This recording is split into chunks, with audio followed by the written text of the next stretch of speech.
Alleluia. Om Mani Padme Om. Allah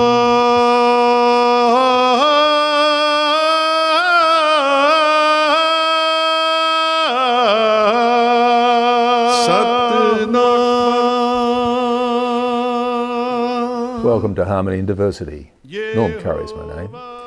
And today we're speaking with Peter Westmore, who's the National President of the National Civic Council. Last week we interviewed Peter about the evolution of his position, and this week we'll be talking about his role in the National Civic Council and the National Civic Council itself. Just to set the scene, and we'll take two extremes in relation to description of the National Civic Council. And this is actually a quote from a libertarian philosophy website, which is talking about News Weekly, which is the magazine which the National Civic Council produces. And I'll abbreviate this, but it says, unless you're a libertarian masochist or an economic nationalist, I suggest you avoid the magazine. In the latest edition alone, it calls on Australia to get more tough on drugs, opposition to foreigners buying Australian assets, a rant against free trade and free markets, support for more regulation, sabre-rattling against North Korea, a puff piece endorsing Sarah Palin, supporting for anti-terror laws and dismissal of civil liberties, a call for subsidies for stay-at-home mums, opposition to stem cell research, opposition to sex rights, and a rant against porn, abolition to abortion, etc., etc., etc. A litany of negativity and opposition to the National Civic Council. And we'll go to the other end, and this is a quotation from Senator Eric Abetz, who is the leader of the opposition in the Senate, and he's speaking at a National Civic Council dinner in Perth. And he says, "The ideology embedded in the Australian Greens is the very antithesis of a force that has made our country and the West so dominant in world affairs, the envy of the world. That force is a force for good. It's a force that has given us personal freedoms, our economic freedoms, our standard of living, our schools, our hospitals. It's given us our fundamental value systems that every individual counts on.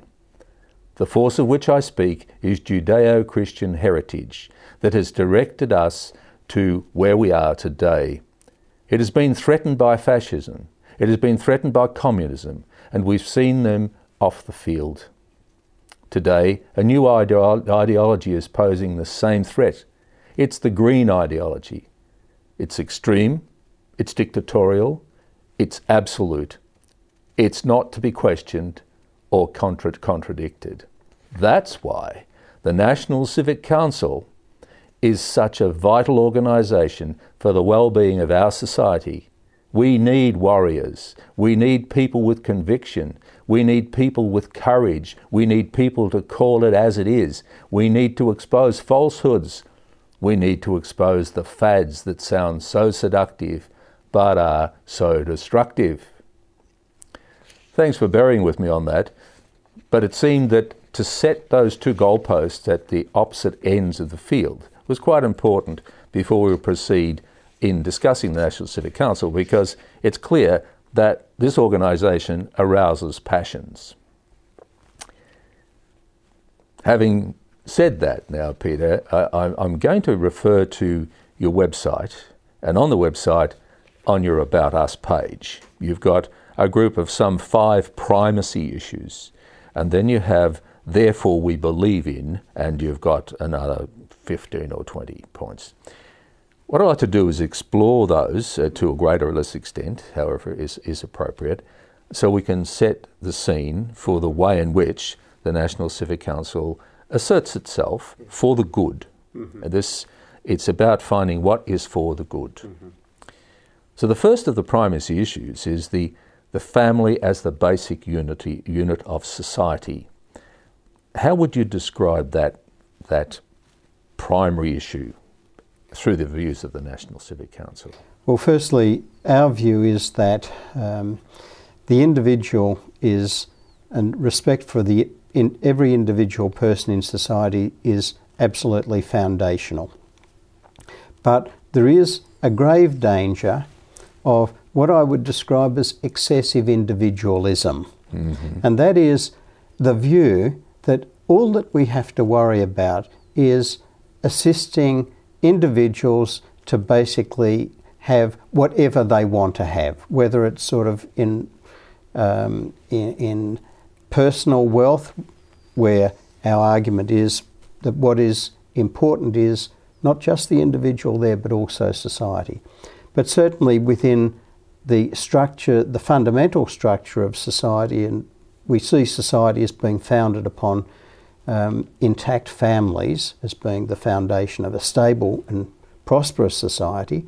So what we want to see in Australia is that the family as a working institution is recognised by governments at all levels of government, from local government, state and national government, that businesses understand the importance of encouraging family life, and that deals with the relationship, how employers deal with their employees.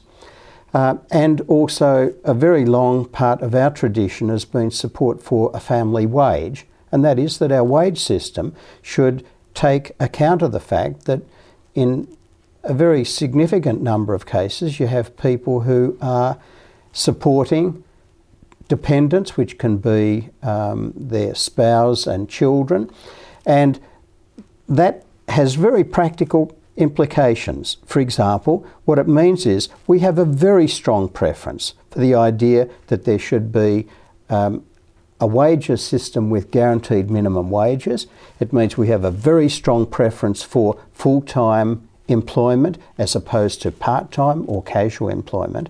And these arise from our view that society as a whole must attempt to strengthen the family as a working structure, not simply to pay attention to it at the moment when families sort of break down. Thanks for that, Peter. We'll go to a break, and after that we'll explore the ways in which you are driving that issue. We'll be back in a moment.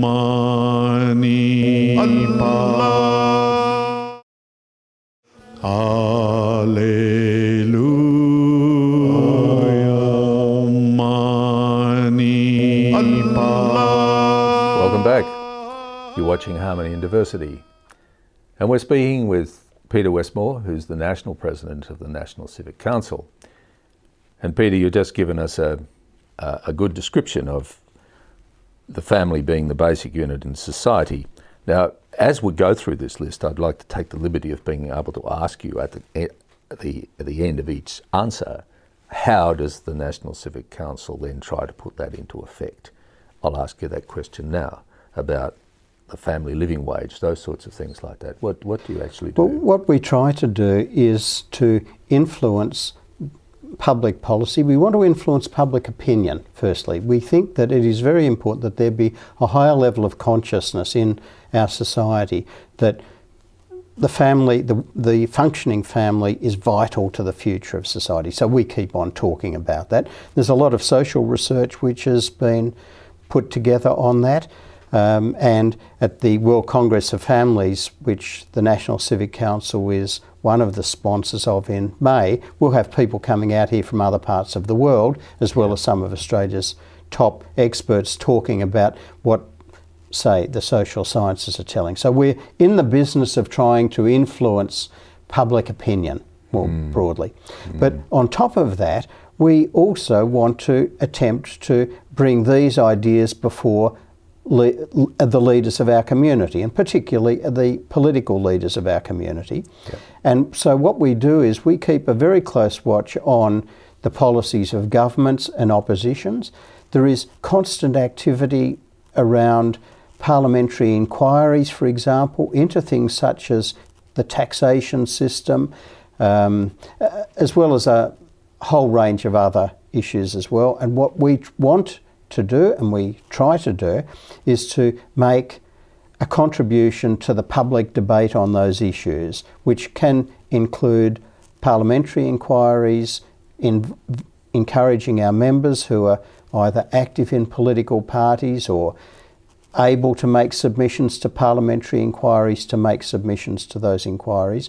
And we encourage our members also to interview their local members of parliament, to talk to them about issues of public concern at any particular time. So what we're involved with is, in a polite way, lobbying. Yes. But it's grassroots lobbying. It's not basically lobbying by sort of paying $5,000 to have a dinner with sort of a minister in the government or something like that. We're in the business of simply trying to influence politicians and public opinion on issues which we think are of importance to the future of society.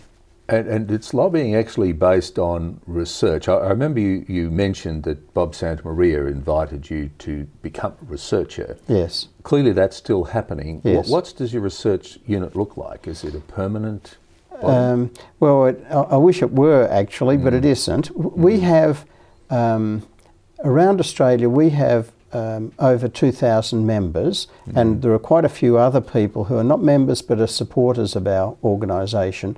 And some of them, as you'll imagine, would be people who are in academia or people in the professions. And what we do is, when we're talking about particular policy issues, we will talk to people within that particular walk of life to give us the best professional advice that they can give us, to help us to formulate credible policies, or in some cases even legislation with regard to issues of public policy, so that we can then take them to people who are leaders of political parties, or people who are members of political parties will take them along to branch meetings so that they're being discussed within parties and so on. So we act as a centre which tries to influence our community, and in the very broadest sense, and also to try to influence the direction of public policy.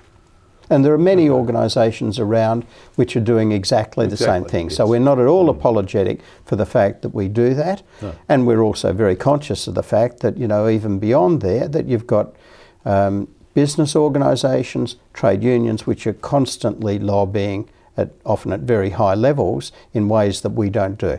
Our specialty is grassroots activity, which is designed to bring our concerns to the attention of people who are in one way or other involved in running the country. Yes, and I understand this is in a milieu of many other bodies organisations doing it in different ways. Yes, ways. Yeah. You mentioned that there was a sort of formulate a position, formulate a policy, formulate even a draft legislation. Yes. How does that happen? Do you have a committee, or is it? Yes. Well, we have our own constitution, and we have branches of our organisation, and we have state executives, and we have a national executive. So when issues of importance come up, these issues sort of will go through one or other of those levels of the National Civic Council, and the ultimate result of it is that it means that right round Australia we have people who are sort of talking sort of from the same page of the same songbook about issues of public policy. And we try to focus our attention on what is of concern today. We're not really that interested in having vague philosophical discussions if they're not relevant to what's happening in society today. So it's practical work directed at the current issues of the day. And as such, it distances itself from just pure ideology. Yes, it does. Being yes. Yeah. relevant to that moment. Yes, but it does. We do have, as you mentioned at the outset, 5 fundamental principles on which our work from which our work proceeds. Right. And they are that our society should respect the individual, the family, the small unit in society, and that means sort of we prefer a decentralised solution, patriotism, and finally we want to see our society influenced by Judeo-Christian values. And we also want to see our society influenced by time, because it's just run out again. So we'll go to a break and then we'll continue on with this. Thank you. We'll be back in just a moment. Om Mani Padme. Alleluia. Om Mani Padme. Welcome back. You're watching Harmony and Diversity. And my guest today is Peter Westmore, National President of the National Civic Council. And we're talking about the key issues which motivate the Council, of which there's some 5, which are described as the primacy, and we've just been speaking about the basic family unit and everything that goes with that. An interesting one appears here, to the integrity of the individual. How does that fit in? Well, firstly, we live in a free society, but it is also a society based upon law. And we want to see in our society that every person, regardless of their socio-economic status or their ethnic background or their religion, we want to see them treated properly. And that means that we want to not only have a right to vote, but we want them to be heard in the broad public debate which is going on within our society. Yes. And not to have a policy where there is exclusions of people on the basis of, either because they are poor or because they are apparently powerless or because they have come from particular racial or ethnic backgrounds. We want to encourage an inclusive society, and this is the foundation and the working out of this idea of individualism. Right. So you truly are talking about a grassroots movement when you're dealing at that level. Yes. Each individual's rights have to be protected. Yes. An issue which raises its head in all sorts of scenarios, but one of your listed primacies is actually patriotism. What does that look like? Well, we see that, in a sense, Australia is our country, and we want to see that this country is able to fulfil its potential for the people who are living in this country, and for our children and for our grandchildren. We want to try to leave, to ensure that Australia's independence as a free and independent nation is protected, which to us means we need to have defence forces which are able to protect our country. We want to have a foreign policy which seeks to engage particularly with other countries in our region, which are, from our viewpoint, vital to our future, not simply the countries which have been regarded as our sort of traditional Western allies. I mean, we're focused on the fact that the world is changing, and changing quite rapidly in this respect. And we notice it within our own society with the immigrants who are coming to our country and refugees as well. We see all of these people as being able to play a very positive role in the future of Australia, but we have to fight for Australia's future, and we do that by trying to encourage not only, in a sense, our political independence, but we want to see Australia's economic independence protected. We are very sceptical of those who hold the view that, for example, global corporations should be able to simply sort of come in here rip the guts out of the land for, say, minerals, and simply walk away at the end of that process. We would much prefer mining companies, for example, operating in Australia to be Australian-owned. But we're also conscious of the fact that in many cases the amounts of capital which are required for investment require the involvement, participation of overseas, large overseas corporations. So we want a balance, Yes. but a balance which protects Australia's independence and also gives a future to the people living here. We don't want an Australia in which Australian people are serving just as sort of waiters or bellhops to foreign tourists. We want to see real jobs in Australia. We want to see a prosperous Australia which is also inclusive of all the people living here. And they're great objectives. I just flipped over to have a look at some of the other points which tie back in what you've just said. One of the issues with independence, you mentioned there about currency controls. How do you see that happening? The currency controls, is that blocking trading in currency, or Yes. is it? Yeah.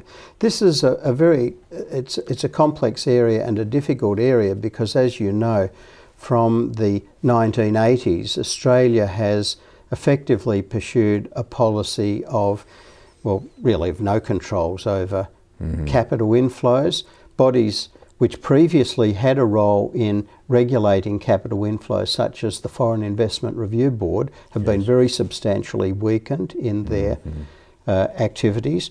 And what we would like to see is that those bodies have a real role in overseeing the entry of foreign capital into this country for the development of the country. Now, I'm not against foreign capital, but I am against foreign control. So what we have to do is to ensure that when money comes into Australia, it is here for the benefit of Australians, not simply for the benefit of overseas investors. And I think the deregulation of our financial system has tipped the balance so far in one direction that the interests of people in Australia are being neglected. Right. And that's a very interesting view with which a lot of people would agree with. But we've actually run out of time. Peter, this is a huge topic, and I just wonder if you'd be happy to be interviewed again next week to follow through things like the Judeo-Christian values, the global village, the concept of the global village, what's that look like, and maybe a little bit on this family conference which is coming up. Would that be fine? I'd be delighted to be back. Thanks very much. You've been watching Harmony University, and we'll look forward to seeing you next week. Baha'u'llah,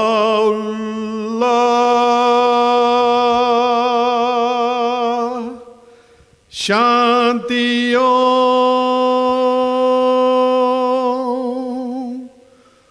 Allah.